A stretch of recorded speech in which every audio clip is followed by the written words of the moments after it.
Hello students, welcome to MDC Learning. Today we will start with a new chapter, that is ecology, for standard F5 BCom, and the subject is foundation course. So let's begin. by seeing this image, आप लोगों ने zoom lectures नहीं बोला था, but again आपको image को देख के क्या लग रहा है आपके दोस्त who haven't attended that, क्या आपको फील हो रहा है? व्हाट ये क्यों सन है, लीव्स है, नॉर्मल रिसाइकल वाटर का यूज़ किया गया है? करेक्ट.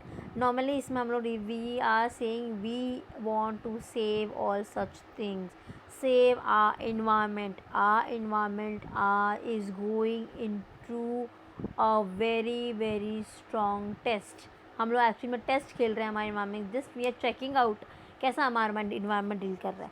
बट हमें हर जगह उनको सेव करना है. Save water, save sunlight save नहीं होती, लेकिन सनलाइट को मिसयूज़ ना, मतलब उसको गलत तरीके से प्रयोग ना करके जितना हो सके हम लोग सोलर एनर्जी का यूज़ कर सकते हैं. हमारे लिए बहुत इम्पॉर्टेंट है हम लोग प्रॉपर इन्वायरमेंट को रखें. रिसाइकल आप लोग करो, रीयूज़ 3 आवर्स आप लोग यूज़ करो, जिससे हमारा इन्वायरमेंट कभी भी ख़राब ना हो. ये सब कुछ इन्वायरमेंट की बात कर रहे हैं. अब इमेज पे जाते हैं. जैसे चैप्टर का नेम इज़ इकोलॉजी, तो हम लोग पहले जानते हैं what do you mean by environment, फिर हम लोग पढ़ेंगे what do you mean by ecology. तो इन्वायरमेंट क्या है हमारे लिए? जो इन्वायरमेंट है वो एक्चुअली में एक फ्रेंच वर्ड से डिराइव्ड हुआ है, दैट इज़ नोन एज इन्वायन. इन्वायन का मतलब होता है एक टाइप का सराउंडिंग, एक टाइप का इनकम्पासिस. जो हम लोग सराउंडिंग एरियाज़ होते हैं उसको हम लोग इन्वायरमेंट बोलते हैं.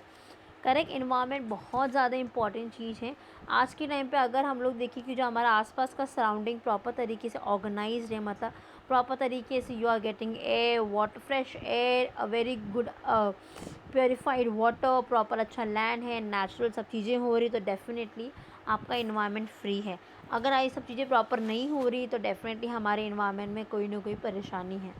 प्लस इन्वायरमेंट के अंदर 2 main cheese important, that is living thing and non living thing. आप लोग चाहते हैं उसको बायोटिक एंड अबायोटिक भी बोल सकते हैं, जिसमें हम लोग लिविंग और बायोटिक मतलब होता है जो लिविंग थिंग्स होती है, we plants animals are living thing. Abiotic जो प्रोडक्ट्स होते हैं वो नॉन लिविंग थिंग होते हैं. वो जो फील महसूस, जैसे रेल है, रोड्स है, नॉन लिविंग थिंग, वो महसूस नहीं करते, बट वे रिक्वायर्ड. हम लोग मैन मेड चीज़ें हैं तो हम लोग को इस चीज़ की रिक्वायरमेंट है, इसके लिए हम लोग नॉर्मल इसको यूज़ करते हैं. करेक्ट. तो इन्वायरमेंट में बहुत सारी चीज़ें रिक्वायरमेंट है. आपको प्रॉपर तरीके से एज ए ह्यूमन बीइंग आपको प्रॉपरली कल्चरल फॉलो करके इन्वायरमेंट को प्रॉपर तरीके से प्रोटेक्ट करना है, क्योंकि इन्वायरमेंट के अंदर मोस्ट ऑफ टाइम पे ज़्यादातर नेचुरल चीज़ें ज़्यादा होती है. we are having a natural elements more than a man-made elements. जैसे natural elements we have air, water, sunlight, land. Correct. Manmade हमारी चीज़ें, रेल, रोड्स, ये हमारी मैनमेड चीज़ें हैं. करेक्ट. तो वो हमने बनाया, तो हम लोग ज़्यादा वो मैनमेड चीज़ें कब बनेंगी? जब वी हैव अ नेचुरल. अगर आपको रोड्स बनाना है so you need some of the things which is natural. अगर आपको सपोज रेलवेज़ ही बनाना है, या आपको कुछ ना कुछ ऐसे प्रोडक्ट बनाने हैं जो उस पर डिपेंडेंट है, तो आप लोग को नेचर पर डिपेंडेंट होना पड़ेगा. करेक्ट. तो उसके लिए आपको प्रॉपर तरीके से इन्वायरमेंट को बहुत ही हेल्दी एंड प्रॉपर डेवलपमेंट करने की यहाँ पे कोशिश करनी पड़ेगी. This was all about a concept and environment. ना इन्वायरमेंट हमारा मोस्ट ऑफ टाइम पे 2 पार्ट्स में डिवाइड है, जैसे मैंने आपको बताया, नेचुरल एंड मैनमेड. तो नेचुरल में भी ऑलमोस्ट 4 पॉइंटर्स जो इंपॉर्टेंट है. Very first one that is hydrosphere, second one is atmosphere, third one is lithosphere, fourth one is biosphere. फिर हमारे ह्यूमन में only one we have, that is anthroposphere. हम लोग उसको डिटेल में यहाँ जानते हैं. यहाँ लिखा है this 4 are natural and this the last one that is a man made. First one natural that is lithosphere, जिसमें हम लोग लैंड्स की बात करते हैं. जो हम लोग सपोज माउंटेन्स बनाने हैं, रोड्स बना रहे हैं, हम रोड्स नहीं, हम लोग सपोज माउंटेन्स के हम लोग नहीं बना रहे, वो हमारे नेचुरल है. तो जो हमारे नेचर ने माउंटेन्स बनाए हैं हमारे लिए, ठीक है, पीक्स बनाए हैं और उसको ओशंस को, लेक को कवर करने के लिए अंडर वाटर में हमारे फ्लोर बनाए हैं, सबको हम लोग लिथोस्फीयर बोलते हैं. हमारी पूरे वर्ल्ड के अंदर एंटायर वर्ल्ड जो है नॉर्मल चीज़ें बना हुआ है. प्लस यहाँ पे बहुत ही एक लिथोस्फीयर और बहुत ही रॉकी क्रस्टी कवर होता है जो एंटायर प्लानट पे दिया होता है, बहुत ही ऑर्गेनाइज होता है. 29% है हमारे यहाँ पे नॉर्मल इससे बना हुआ है. Then we have hydrosphere. Hydrosphere मतलब यहाँ पे हम लोग पानी की बात करते हैं. हमारे वर्ल्ड पूरा इंडिया, पूरा वर्ल्ड है, वर्ल्ड नहीं पूरा हमारा दुनिया है, जो अर्थ है हमारी, उसमें 71% है नॉर्मल हम लोग वाटर पे हैं. उसमें से 97% है वो ओशन वाटर है. वो खारा पानी होता है, we can not have it. बाद में जो 3% है उसमें हम लोग फ्रेश वाटर्स होते हैं, जिसके अंदर भी बहुत सारे रिवर्स, पॉन्ड्स आते हैं, और 91% we have ice waters, correct, ocean. और हमारे पूरी अर्थ पे, धरती पे हमारा 91%, सॉरी 71% जो है हमारे यहाँ पे हम लोग पानी पे हैं, correct. Then we have atmosphere, जो भी हमारा गॉड ग्रेस है, एयर है, और we need a proper, we are having a proper fresh air. Oxygen, carbon dioxide we are releasing, oxygen we are getting from a plants. तो normally सब में atmosphere में बात करें, एयर्स की बात कर रहे हैं, हमारे यहाँ पे 71% जो नाइट्रोजन है, 121% ऑक्सीजन है, और 0.03% इज़ द कार्बन डाइऑक्साइड, जो हम ह्यूमन बीइंग रिलीज़ करते हैं। ऑक्सीजन हमें ट्रीज से मिलता है, बाद में नाइट्रोजन्स भी होता है। उसके अलावा हमें हमारे एटमॉस्फेयर को प्रॉपर मेंटेन करने के लिए ज़्यादा ऑक्सीजन की रिक्वायरमेंट होती है, क्योंकि हमारे वर्ल्ड में बहुत ज़्यादा पॉल्यूशन है, बहुत ज़्यादा पॉपुलेशन है, तो उसको प्रॉपर करने के लिए ऑक्सीजन, आई होप आपको पता होगा हम लोग ऑक्सीजन पे जीवित हैं। हमारे अगर बॉडी में ऑक्सीजन नहीं है, हम लोग ने अगर 10 सेकेंड भी सांस रोक के रखा, प्रॉपर नहीं है, so we may die. Oxygen बहुत ज़्यादा इंपॉर्टेंट है, हर जगह इंपॉर्टेंट है, correct. Then we have a biosphere. Biosphere की बात करते हैं तो हम लोग यहाँ प्लांट्स, एनिमल, जैसे we are talking about flora fauna की बात कर रहे हैं, हम लोग ग्रासेस की बात कर रहे हैं, एग्जांपल हम लोग छोटे छोटे माइक्रो ऑर्गेनिजम्स की बात कर रहे हैं।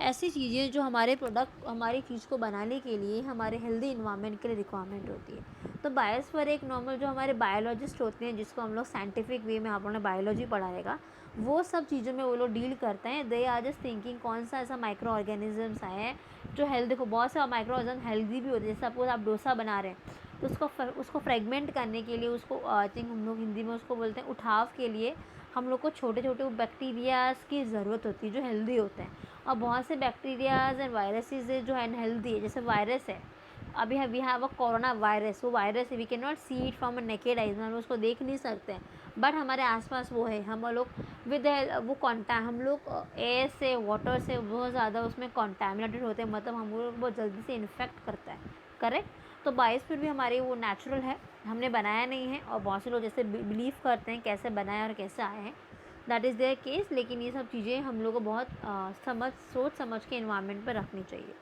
देन लास्ट वन भी है, दैट इज़ एंथोस्फीयर। एंथोस्फीयर मतलब ऐसी चीज़ जो हम ह्यूमन बींग्स ने बनाई है। रेल है, रोडवेज़ है, ट्रांसपोर्टेशन सिस्टम, हम लोग ने आसमान धरती हमने नहीं बनाया है, बिल्डिंग्स हैं हमने बनाया, ठीक है। तो एथोस्फीयर मतलब जो मैन मेड चीज़ें होती हैं उसको हम एथोस्फीयर बोलते हैं, जो ह्यूमन ने अपने हाथों से बनाए हैं, और जो कहीं ना कहीं पार्ट है हमारी इन्वायरमेंट का, ठीक है। तो आई होप यहाँ तक समझ में आ गया होगा। अब हम लोग बात कर रहे हैं, ये हम लोग ने कंप्लीट किया, हम लोग ने कंसेप्ट ऑफ इन्वायरमेंट कंप्लीट किया, देन हम लोग ने कंपोनेंट्स ऑफ इन्वायरमेंट कंप्लीट किया। A new thing for continuation, that is this. ये अगर आप लोग इसको देख रहे हैं तो हम लोग यहाँ पे सब कुछ इको फ्रेंडली प्रोडक्ट की बात कर रहे हैं। जब भी हम लोग इको फ्रेंडली प्रोडक्ट की बात कर रहे हैं, हम लोग अपनी इकोलॉजीज़ की बात कर रहे हैं, ठीक है।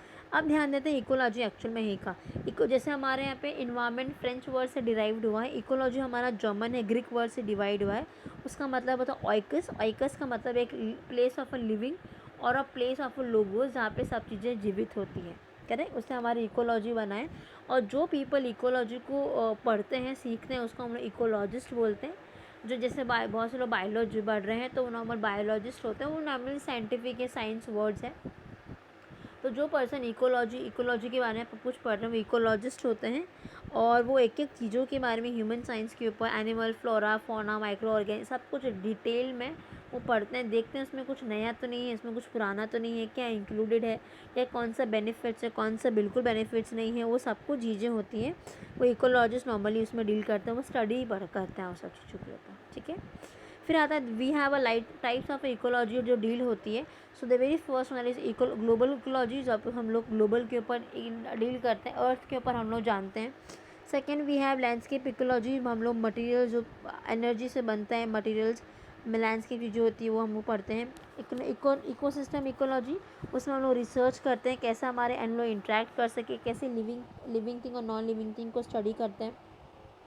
Then we have a community ecology. Community ecology में हम लोग छोटे छोटे माइक्रो ऑर्गेनिजम्स और लिविंग ऑर्गेनिजम्स नॉर्मल हम लोग उसमें डील करते हैं, वो देखते हैं कैसे वो लोग इंटरेक्ट करते हैं अलग अलग स्पीशीज़ के साथ में। Then we have a population ecology. Population ecology में हम लोग स्टडी करते हैं कि हमारे यहाँ पे छोटे छोटे सिंगल स्पीशीज़ कितने हैं, ठीक है। स्पीशीज़ मतलब होता है कुछ ऐसे जीव जंतु जो कहीं नहीं पाए जाते हैं। I give you example, suppose rose है, ठीक है, तो रोज़ में we don't have only a red rose और a pink rose, we have lots of अलग अलग स्पीशीज़, करेक्ट। अब वैरायटी स्पीशीज मतलब varieties of a particular things. तो वो जब चीज़ में डील करना, दैट इज़ पॉपुलेशन स्पीशीज। हम लोग भी स्पीशीज, हम we are different. Then we have organisms ecology, जिसमें हम लोग नॉर्मली डील करते हैं कि अलग अलग स्टडी करते हैं अलग अलग कौन से हमारे ऑर्गेनिजम्स हैं, मतलब हर एक जो ऑर्गेनिजम्स है वो बायोटिक है नॉन बायोटिक है। The last one we have that is behavioural ecology. Behavioural ecology में हम लोग एग्जामाइन करते हैं कि हर एक एनिमल्स का वो किस तरीके से बिहेव करते हैं एंड कौन से इन्वायरमेंट में रह के अपने आप को यहाँ पे कोशिश करते हैं, करेक्ट। और भी डिटेल में है, but that is much not that much important. जो इम्पॉर्टेंट है मैंने आपको यहाँ पे नॉर्मली बता दिया है। Clear? I hope no doubts यहाँ तक आपको। हम लोग नेक्स्ट लेक्चर में नया टॉपिक को पढ़ेंगे। Thank you.